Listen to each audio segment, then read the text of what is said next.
ఎన్నిసార్లు ప్రభుత్వానికి దరఖాస్తులు పెట్టాలి? దరఖాస్తులు పెట్టిన ప్రతిసారి 30 నుంచి 40 రూపాయలు ఖర్చు అవుతుంది. ప్రజాపాలనలో అప్లికేషన్లు పెట్టాం, మీ సేవలో అప్లికేషన్లు పెట్టాం, ఇప్పుడు మళ్లీ గ్రామ సభల్లో అప్లికేషన్లు పెట్టుకున్నాం అని ప్రజలు అంటున్నారు. ప్రజాపాలన కార్యక్రమంలో తీసుకున్న దరఖాస్తులను ఆన్లైన్ చేయకపోవడం వల్ల, కట్టగట్టి పక్కకు పడేయటం వల్ల మళ్లీ దరఖాస్తులు పెట్టుకునే పరిస్థితి ఏర్పడింది. 13 నెలలు అవుతున్నా ప్రజలకు ఇచ్చిన ఏ ఒక్క హామీ కూడా అమలు చేయలేదు. ఎలక్షన్ల ముందు అందరికీ పరమన్నం అన్నారు, ఇప్పుడేమో అందరికీ వంగనామాలు పెడుతున్నారు. ముఖ్యమంత్రి రేవంత్ రెడ్డి రుణమాఫీ పూర్తయిందని అంటున్నారు. గాడిచెర్లపల్లి చిన్న గ్రామం, ఇక్కడ రుణమాఫీ కాని రైతులే ఎక్కువగా ఉన్నారు.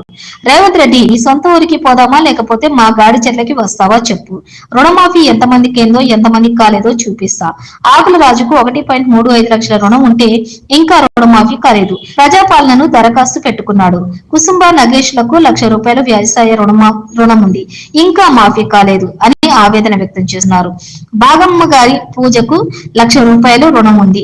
నరసింగరావుకు 47,000 రూపాయలు, ఏల్పుల రాములకు 42,000 రూపాయలు అప్పులు ఉన్నాయి. అయితే వీళ్ళంతా 1 లక్ష లోపు రుణం ఉన్నవారే. ఇంకా ఇప్పటి వరకు కూడా రుణమాఫీ కాలేదని గ్రామ సభల దరఖాస్తు పెట్టుకున్నారు.